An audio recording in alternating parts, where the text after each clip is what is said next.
Welcome back to episode 5, Michael Henry podcast with the beautiful Sophie Henry, as always. I'm here again. It's so funny. We've got drilling sounds, baby noises, beauty routines, and Beauty prep. shirt choices. There's all these things happening around here. We have to just keep. Should we start? No. Oh, the drilling stopped. Okay, let's go. I asked the question though. Does any of this matter? I do believe that the drilling matters.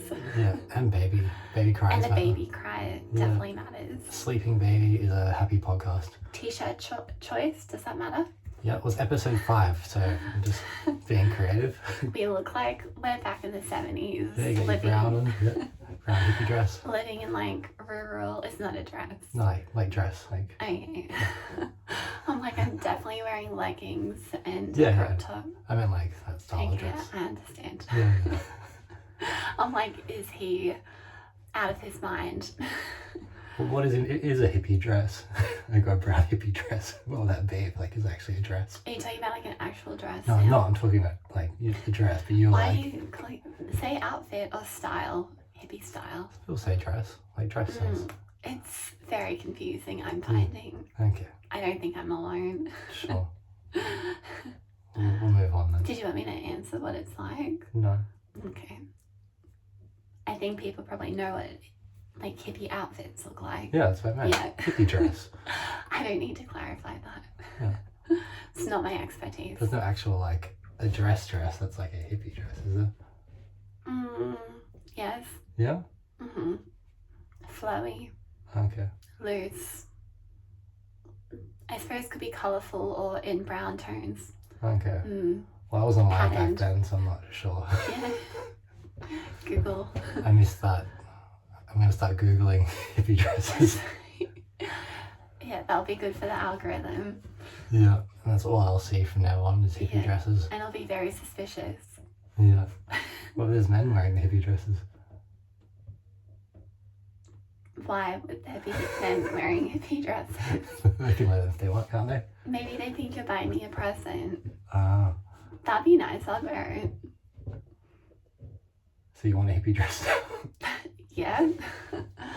I bought a hippie dress.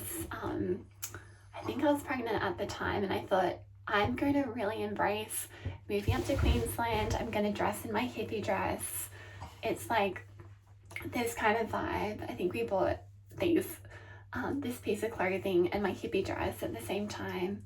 It's Which hippie dress? tie-dye. It's tie-dye. Oh, like an It's actual. like a berry-coloured pink. It's long, but it's got, I don't know, it's got like, it's a bit See, revealing I at had the like front. I to had be like honest. good-looking dresses separate to like what hippie dresses would look like. No, you like me in that Yeah, dress. that's what I'm so I saying. bought Yeah, it. but I just had it like separated in my mind. So yeah, like so. Okay. Well, anyway, it's episode 5. So I wore the fun shirt because I discovered a statistic recently, and the statistic was that all the podcasts that start, 90% of them end Yes. by episode 3 or 5, something in that range. They don't get to 5. So We got to 5. High Yeah. 5. high 5. Sorry. Like panicking about noise because of Teddy. Yeah, Teddy's asleep, so can't wake him up. He already woke up before, so we had to start I again. think most parents would think that we're insane. Most parents are like, no, the child will get used to sound. And we haven't quite embraced that in this family, have we? No, well, everyone's got their own style and method. Yeah. Yeah. So don't be harsh on us. Everyone does it differently. I No, don't but know. I feel like people are quite critical. Um, People are definitely more proud if they take the sterner and more, I don't know how to describe that approach, but I think that's more dominant these days to, get the kid used to your life instead of the kid controlling lives around them, which is definitely what we're embracing. We're totally embracing that. I quite enjoy it. I let Teddy just walk, and then he just walks wherever he walks, and I follow him because I'm not particularly going anywhere. So, like, I just follow where he goes, and it's very cute. He often goes to the same places, I find. to go find a trolley. He loves trolleys. He likes looking at nail polishes and makeup at the chemist. And my dad was like, oh, you should like buy him some makeup, like he's interested in makeup, but he loves the colours. He's only one. He doesn't. What did your dad say to buy him makeup? Yeah, my Why? dad was like, because what's the point of that? Because you can't use makeup. Yeah, I know, but there's this trend these days. If a kid wants to wear a dress and they're a boy, let them wear the dress. And Dad was kind of flowing on from that. Yeah, but you can't put makeup. Look, apart from gender politics aside, and baby, you can't put. Very big topic. Let's leave that whole thing aside. But you can't put makeup on a baby. That's stupid. No, but it's just like if he wants some like to have. I don't know what Dad was thinking. Dad, you're gonna have to clarify. No. But he was wanting Teddy to have the option if he's interested in. I know my little niece. She loves Barbie lipstick. Shout out to my niece. Well, lipstick and makeup are different things. And I Are don't you know. joking? This is, again, you're using a word and it's what? Lipstick and makeup are different things? No, they're not. Everyone can support me with this. Sure, when I'm thinking makeup, I'm thinking of your face and like everything you're doing everywhere. Yeah, on your lips. Sure, okay. But still, are you going to really put makeup on a baby's face? No, but I think he was just saying for him to Or a play little with. girl? I don't think he thought it through very much. Okay. But he was just more like saying the sentiment if he wanted to. And I personally think that would confuse him at the age of 1 to buy him personally. Yeah, makeup. yeah, I don't know. Your Dad's probably thinking of an older kid or something. He's not thinking of the age of what Teddy's at. I think, as I said, kids these days are beginning if they want to wear a dress or a skirt and they're a boy, or a tutu. That's an option, and I think, Dad is just providing the flip side to that. The flip side. Well, my side Like an add-on. Just like if they can wear a tutu, can they put makeup on as well? Like he's just adding on to he's just going a step further with it. I feel like your dad's feeling I feel like your dad would hear this and be like, what did I say? I didn't say any of this, Sophie. He'd be shaking his head going, bring you back, John. No, Dad is just giving He's probably just thinking buy it for him and he can just carry it around and throw it and just hold on to it. Well, I don't think he was really thinking about putting it on him. No, I think Dad would go the step further, and if Teddy wanted to have a little bit of makeup on it, Dad was literally, and please clarify, Dad, that he was going the step of Teddy could have makeup put on him. I swear that was the gist of what was said. And I was not. Look, I don't know everything either, so I must point that out. But I'm just assuming that you're not meant to put that on a baby's face. Like it's like all the other things, like chemicals and. I suppose stuff. it's like further on. Yeah, I don't know what the age is, but I'm sure. Dad baby was below also 2. joking a bit, but also not, because obviously everyone's different. Dad was just trying to provide options for Teddy, who adores nail polish. Anyway, my point was, I follow Ted around, and he's so cute, and he goes funny places. Yeah. Yeah. Yeah, that's the best way. You just follow them around, see what they want to do, and they just You try to hold their hand, and then they just go, nope. They pull away. Sometimes Teddy's letting me hold. Sometimes he wants to hold my hand, and it's very exciting. Yeah, they're discovering the world, and you're just sort of guiding them as long as they discover it, you know? Yeah. Yeah. Yeah. Yeah, he's just seeing everything. I feel like he builds on the things he's previously done, so he will look at it, and he'll play with it a certain way, come back, and then next day do it a different way. And then it's always sort of changing, and then he just gets over that thing entirely, and then it's something new. Take his fascination. Do you think a lot of people who are listening and viewing the podcast have children?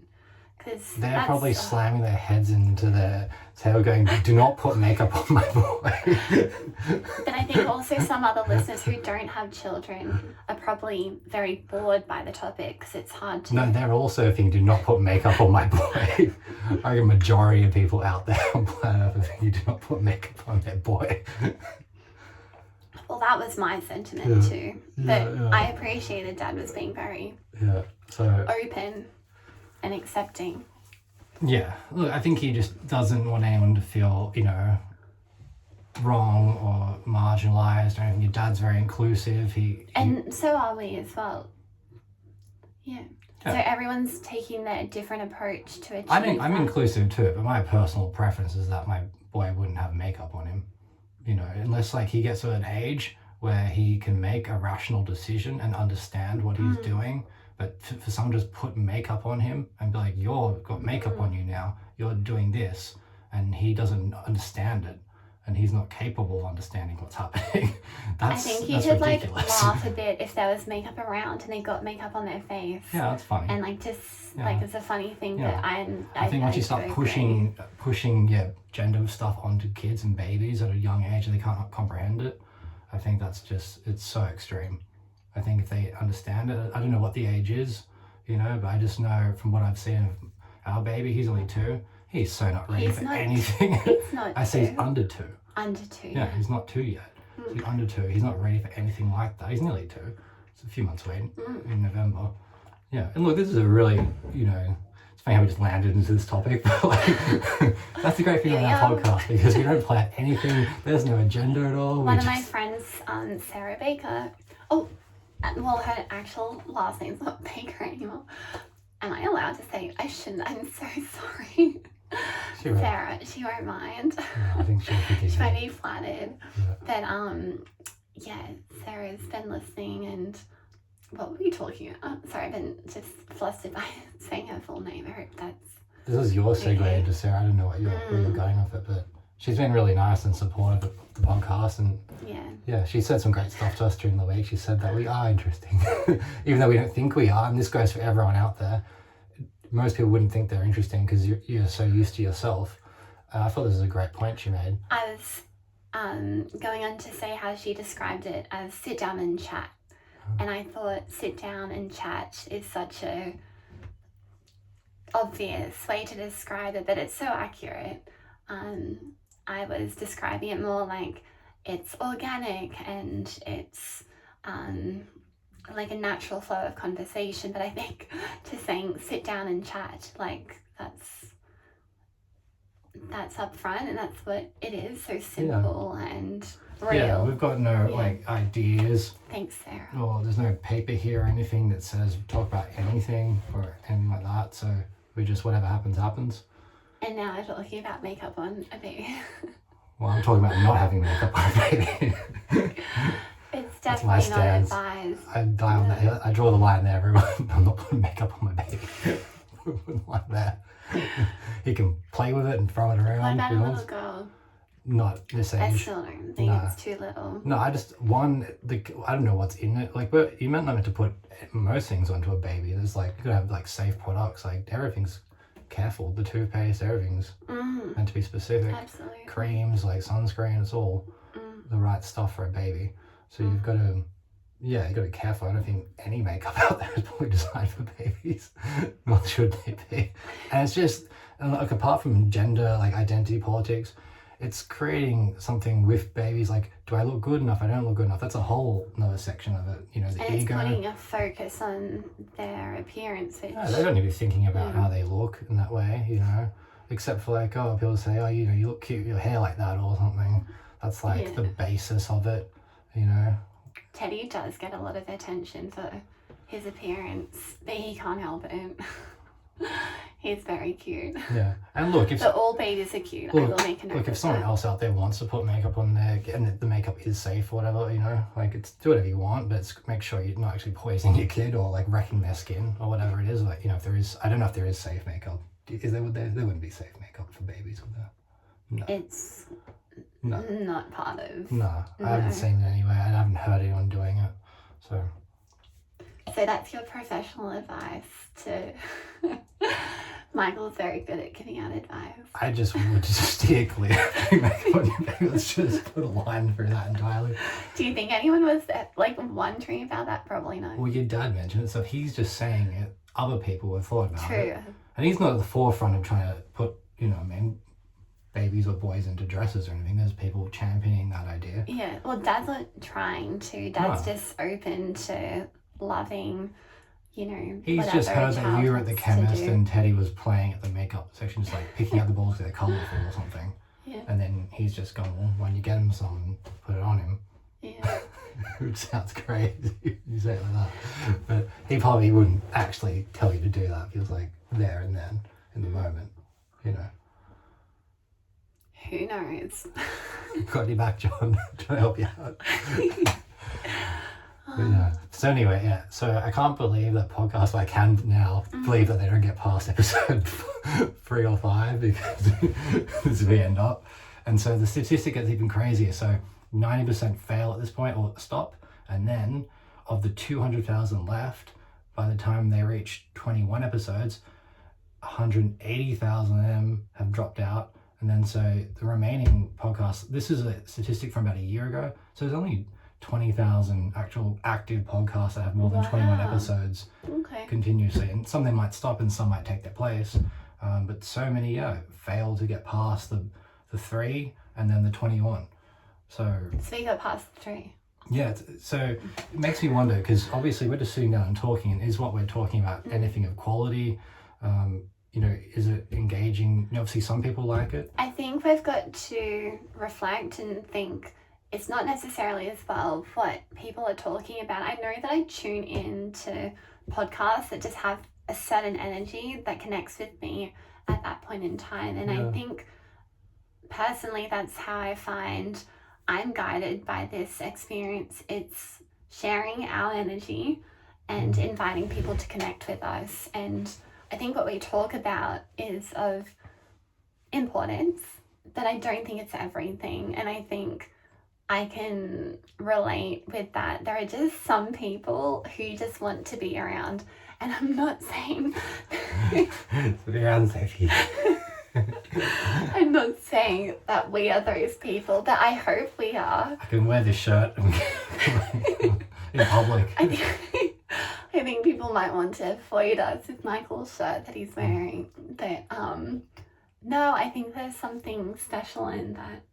Some people just have such like a warm, and people are inspiring, I find, who I'm most drawn to and who I look up to.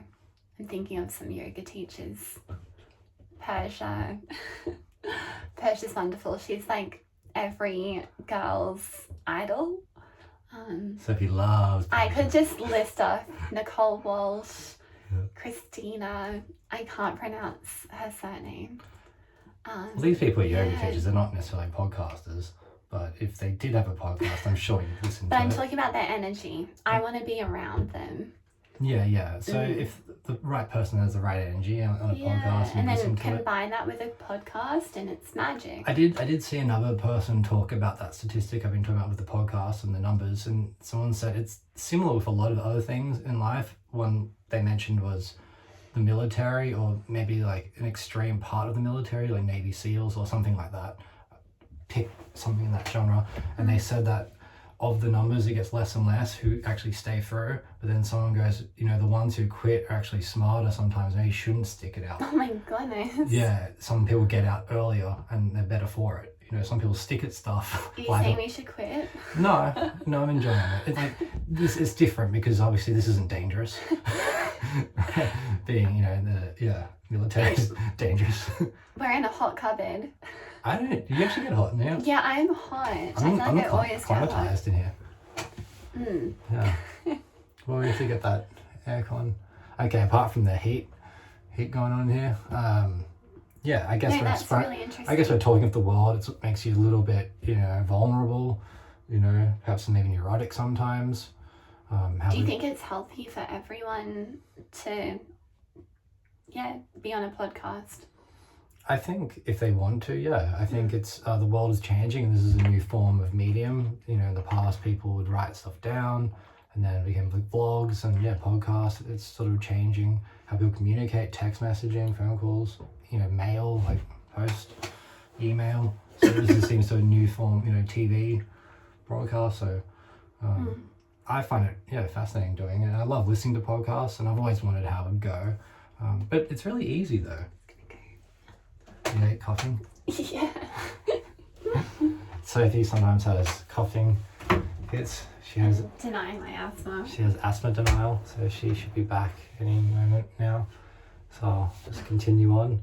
But yeah, it makes you wonder, if something is worth doing. We only know once you've continued doing it down the track. So if that next barrier is 21, then, I suppose what happens after 100, and then 500 or 1,000. And then there's that other statistic says that to be a master at anything, you have to do, is it 10,000 hours? So 10,000 hours at any different discipline makes you a master at the discipline. Pretty certain that's right. So, you could do 100 episodes of a podcast and then realize that nobody enjoys it. It depends what you're trying to get into doing it for, or any other thing. Sophie, you okay out there? She's okay. She'll be back in a moment. So I wonder, only time will tell. So are you back? I'm so sorry. I managed to keep talking for a minute. I'll just fill you in. Everyone, I just fill Sophie in what I was saying. I was talking about if you get past the 21 barrier and you do 100 episodes or 1,000 episodes, this works for every other discipline too. So you could be doing like yoga teaching. It could get past your 21st class or your 100th class. You only know once you get to that point how it's going and how it's being received. But there is this other statistic that says 10,000 hours of anything makes you a master at it. So if you were to do 10,000... How are you pulling out all of these facts? Well, that's the big one everyone knows. I'm pretty certain it's 10,000 Everyone, hours. not me. 10,000 hours makes you a master. But I suppose if you're not getting great training and you're just doing 10,000 hours of something, maybe you're not a master of it. But probably most people who've done 10,000 hours of something are pretty damn good at it. Wouldn't you think? No. No? No. If you did 10,000 hours of yoga, wouldn't you be pretty good at that point? Imagine the yoga. No. Teachers. If you don't have good training, no. Yeah. I think there are so many people who say, I'm experienced. I've been doing it for 20 years or whatever. Yeah. And some people are just hopeless, and it doesn't matter how long they do something, it's always... Yeah. So do you think they've done 10,000 hours but at bad studios with bad teachers? That's what you're saying? Well, it could be yoga teaching, it could be any profession. Yeah. Yeah, that could be the case. You've encountered people you think have done 10,000 hours of something? How long is 10,000 hours in years? Sorry. Well, you just got to think... you just got to think if someone did a yoga class once a week, right? That's 52 classes in a year. So you probably never even gonna get 10,000 doing it that way. You know what I mean? So you'd have to do more than once, so maybe twice. I have to get a calculator in here. But so it's a lot. And you got to think... I'm just thinking about people who have desk jobs, and you have to sometimes interact with these people and approach them to help you, and sometimes people let you down. And if they've been doing it for 10,000 hours, which people can definitely, if they're working a desk job, okay, so let's say, be hopeless. How many hours do people work a week? Let's say roughly 40 hours, 50 hours? That's the 9-hour day. Is that dead? Well, it's 8-hour day times 5. So 40 hours. Let's say 40. So obviously some people work less, some people work more. So it's an average. So 40 times, people work about 48 weeks a year, 4 weeks of holidays. Yep. So 48. So 1920. Okay. So to get to 10,000, you need to do that for 5 years. I just don't think that has any relationship with whether someone is good at their job or whatever. I think we look at a job differently too. If someone was going and practicing Taekwondo, so if someone went to Taekwondo for 2 hours a week It's funny listening to Michael talk about Taekwondo in his hippie top. Does everyone get what I'm saying? I'm saying that, yeah, I don't think if you work it, so is it like a common job, you know? And thinking about body corp, not to bring it up. I knew people who worked in construction, and they definitely did 40 hours, 48 weeks a year for 5 years, and they weren't masters at their job. I know that for certain, we all know that. But it's different when you're doing something all day. I think is a bit different to when you do a little bit of it and you have a gap. So I think if you take something like, let's say someone does something 3 times a week for an hour, so 3 times 52, that's 156, and then times that by 10, 156 by 10, that's 1560. So yeah, so after 10 years of Taekwondo 3 times a week or whatever it is, yoga, you know, at that point, you're getting pretty good at it with the breaks, you know, incrementally, which would allow you to... I think there's got to be an understanding of what do you mean by good. You need to define that a little bit. Because... Well, getting good is not being a master. Yeah, I don't know. I personally have witnessed people who have done things for a long time. Yeah. And I would not want them teaching. I would not want them, like...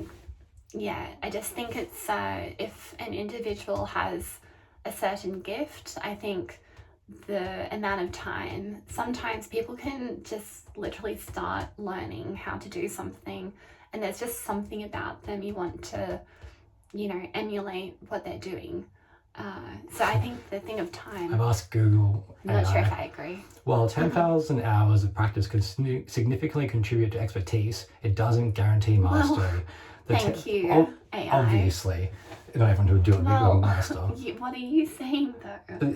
It's touted a lot. So the 10,000 hour rule, popularized by Malcolm Gladwell, smart person, suggests that this amount of deliberate practice is a key factor in achieving expert level skill in a field, but it's not a universal formula for success. So do you know Malcolm Gladwell? I've heard stuff he said before. You have? Yeah. I haven't. Yeah. Okay. Yeah, he's wrote a lot of books. So... Yeah, so it makes sense. He wrote a lot of books. He's like trying to sell the books or something. I don't think. I agree with AI, Google. Yeah, I don't think time dictates whether someone... Yeah, it's lots of great books. Yeah. So I think, but you know, I guess you need another statistic. If you took everyone that's done the 10,000 hours and then figured how many of them are the experts, the ones you're running into have the bad form at yoga. You know, how many of them are there? Are they 5% of the 10,000 hours group? You know, how much are they? You know what I mean? Yeah, and how can you guarantee who's done 10,000 hours? Why is this of interest to you? Well, I was just thinking about when we're doing like anything in life. Yeah, okay. You know, because when you're doing stuff, usually the trend is to improve and be worthwhile. Because you could spend a lot of time, 10,000 hours doing something and not become a master and have bad form. We keep doing the podcast for 10,000 hours and we should reflect and... Well, I like to try and improve on things, and podcasting included. Yeah, so, for instance, that was looking up who said that. And I'm not sure. I should have checked if he actually did it. Like, AI said that he made up the statistic. But I'm not sure if, you know, you should obviously double check that. I feel as though when AI says something, I take it for gospel word. I remember like going through uni and it was all about resources and checking their reliability. But I just don't really understand completely how AI works, and I have a general understanding. I feel as though it's gathering information from multiple sources, bringing it together, presenting a dominant perspective. You said that like an AI. No, I didn't. At the end there you fell out. On the way though, it was pretty good. Well, with that though, can we just rely on AI? Because I'm just not sure how they definitely would teach. don't burn down the libraries yet. Like turn into car parks. I love AI though, I'm not going to lie. Keep the libraries open. Yeah. I think it's important, especially on a podcast, to fact check things, to look up stuff. Just if we just say it and then we're in confusion land and we're, you know, don't know what the real answer is, now we know, that is a real thing. But I love that Michael's improvement was fact checking, whereas mine was like straightened hair, makeup. Don't put too much red lipstick on because I'm like worried that's gonna hit my teeth. Yeah. That was my improvement. Very different. I don't know what to think about this.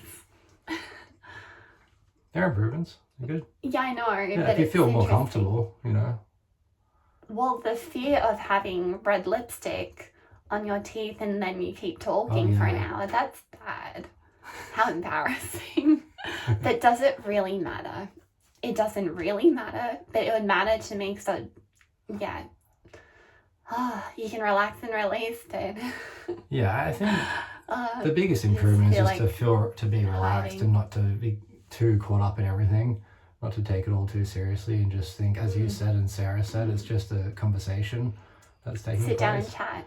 Yeah, it's just a conversation, and sure, we might talk about anything, but the main thing is not to get crazy with anything. And I think there's certain markers of what an effective and popular podcast is. And I think one of them is having people present in a certain way. So like, I don't know, do you want to have lipstick on your tooth? No. Yeah, that's fine. Like, I wouldn't say that that's included in that. I wonder if you can over perfect something. If you just keep thinking of things to improve, is there a point where you go, okay, well, we look good every time we do it, we sound good, the audio is good. I think the studio's good. perfection is found somewhere in balance in not going to extremes, of course.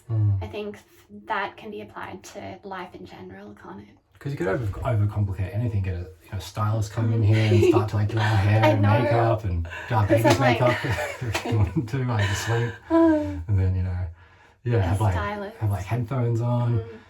Yeah, everyone's been saying that the audio is actually really good, and that might be because of the actual room we're in, which is quite funny. The room? Is it a room if it's a cupboard? Whatever the room is, we've been for us every episode. It's just it's a converted cupboard. Headquarters, Michael Henry Industries organisation. Michael's little study. Big study. Yeah. Big boys. Big study. With like creating the depth. I can move back and I can move forward. Depth. Yeah. The white walls. Side, down low, come up. Yeah, this has been fun. I've enjoyed this one. Episode 5. It's been good. 5. Yeah. Yeah. We made it. Yeah. We're alive. We're still here. I hope people are enjoying our energy. No one yet has told me they didn't like it, and would they say that to you? I think people would. If I had friends who were doing a podcast and it wasn't very good, no, I wouldn't say it. No, I wouldn't. So we just have no idea, I suppose. I think if there was something people should improve on, I would point it out to them. Should we ask everyone if they like the name that we were we've been thinking about changing the name of the podcast. It's just complicated changing it because we're not sure if we can have Sophie with the name on it. But so, do you want to tell them what the name is, or is it? Yeah. Well, we had a few names we thought of, but Well, the number one name that I thought was really funny when I heard of it, I laughed. It's the Powerless Couple. Yeah, so it's like a joke about power couples. Someone only once, described us as a power couple, and I was flattered. I was shocked. We're anything but a power couple. Really? Yeah, I mean, in my mind, what a power couple, I could be wrong, like the dressing or whatever. I could be wrong, but a power couple is meant to be people who are famous, right? And like making a lot of big moves and probably look a certain way, like probably look very attractive and fit and you look attractive. Yeah, I think we've got that. I think we're attractive. I definitely think Sophie's attractive anyway. Well, I'll speak for Michael. Yeah. If I'm not wearing this shirt, maybe I am. I was going to point the shirt out. It's funny talking about this. We're probably younger than we are anyway. I feel like, we're getting on in our 30s now.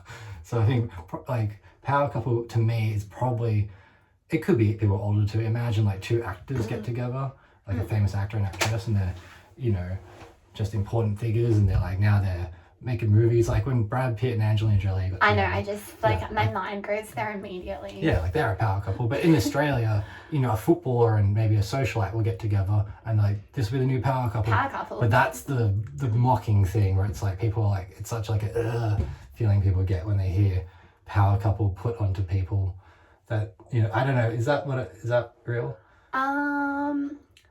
I think it's just sometimes deserved.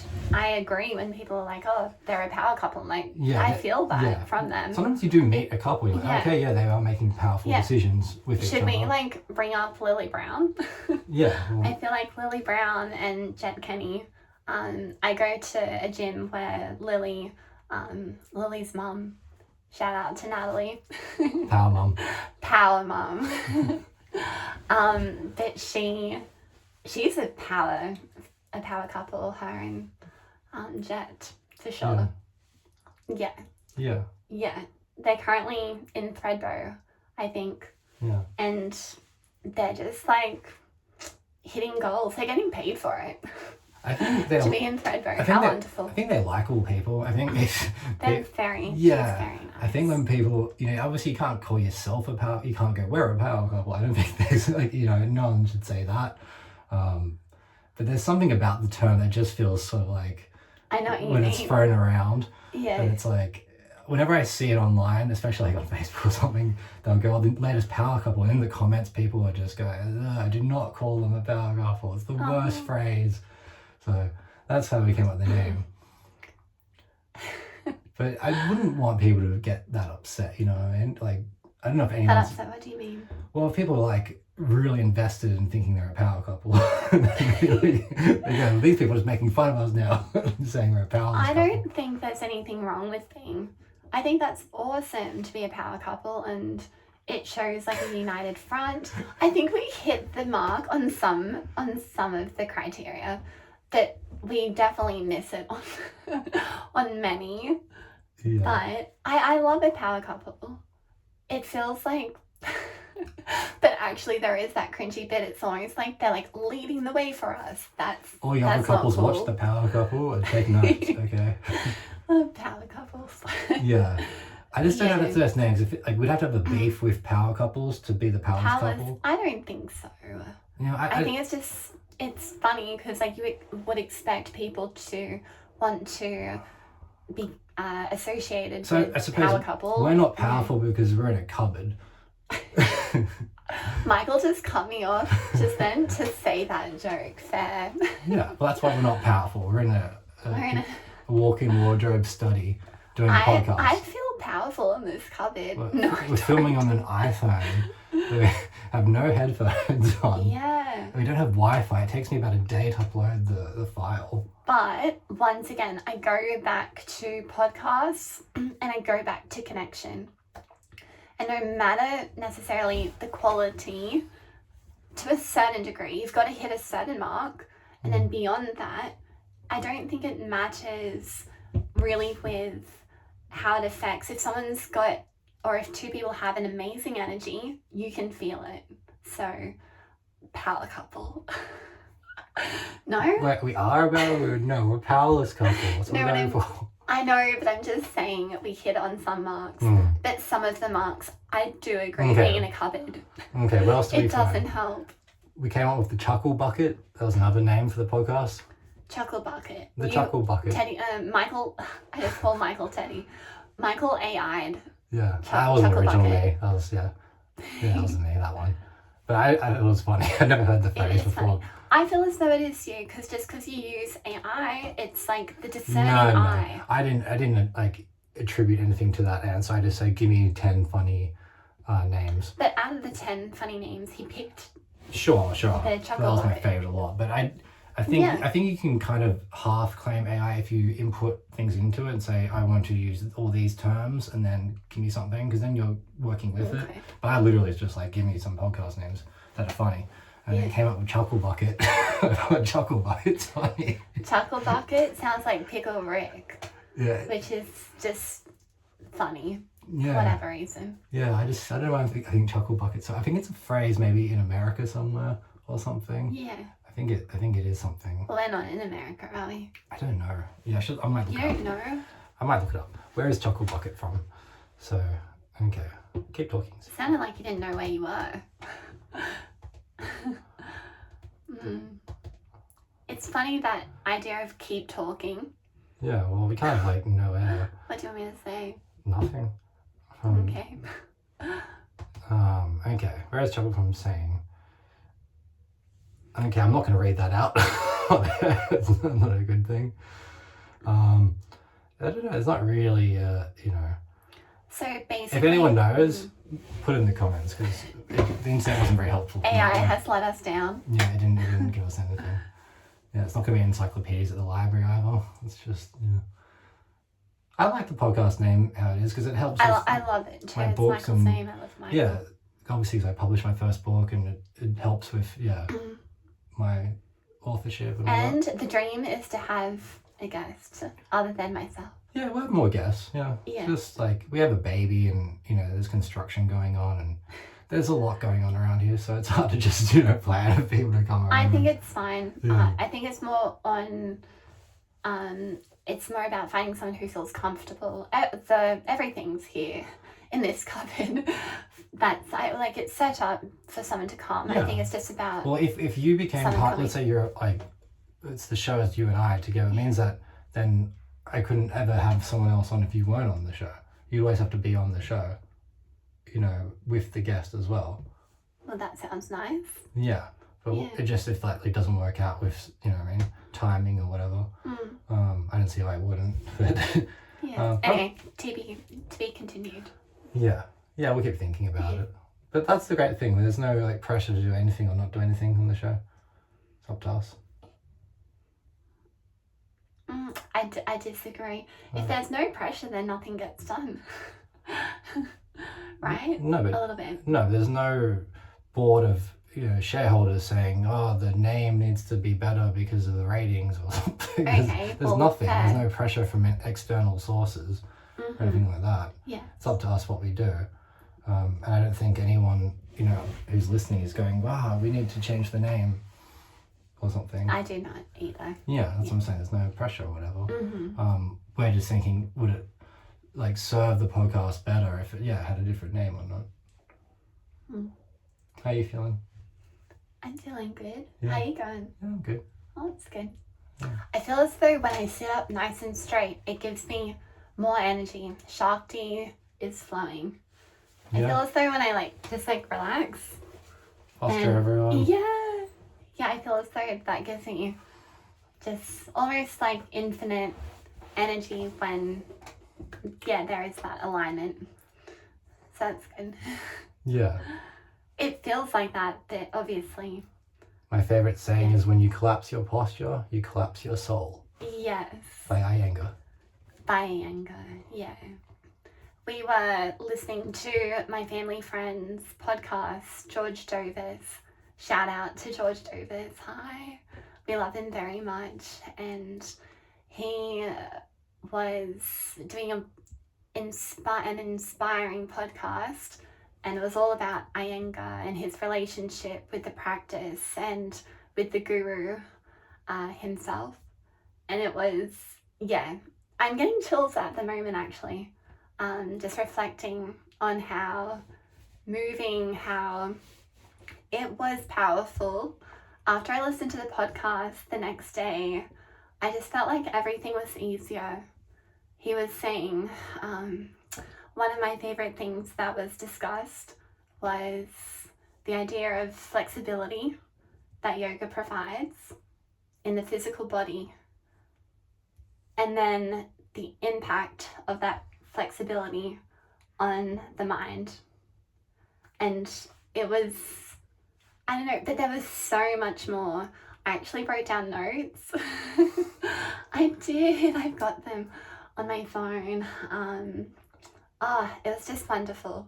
That's interesting idea of everyone just thinks of flexibility as my hamstrings and I stretch my arm or something, but flexibility then it extends to the mind and your ability to compromise and bend with certain ideas and I think that is the goal, and that's the premise of yoga. Yoga is, George was explaining, it's about living in yoga and not having separateness, having a connectedness between all facets of life that are represented in the limbs of yoga. There's a whole tradition. It's not like a rabbit hole. That sounds like you can't almost find what you're looking for. But there's a whole journey, a whole universe that you can become part of when you delve into yoga. There's it touches on food with the Ayurvedic tradition of eating. There's that drilling. There's that vibration. Yeah, I think the idea of the deeper you practice yoga, your life outside of the yoga mat, when you're walking around and eating, everything probably starts. If you keep practicing, when you're eating, you'll eat slower. Absolutely. You walk slower. Okay, let's wrap it up. Let's wrap it up. It's been really fun, everyone. We love you. Namaste. Yeah. Thank you. Thank you for tuning in. Please follow. Tell your pets. Tell your neighbors. Tell your postwomen. We Tell love everyone. you. All right. Bye. Bye. Let's love.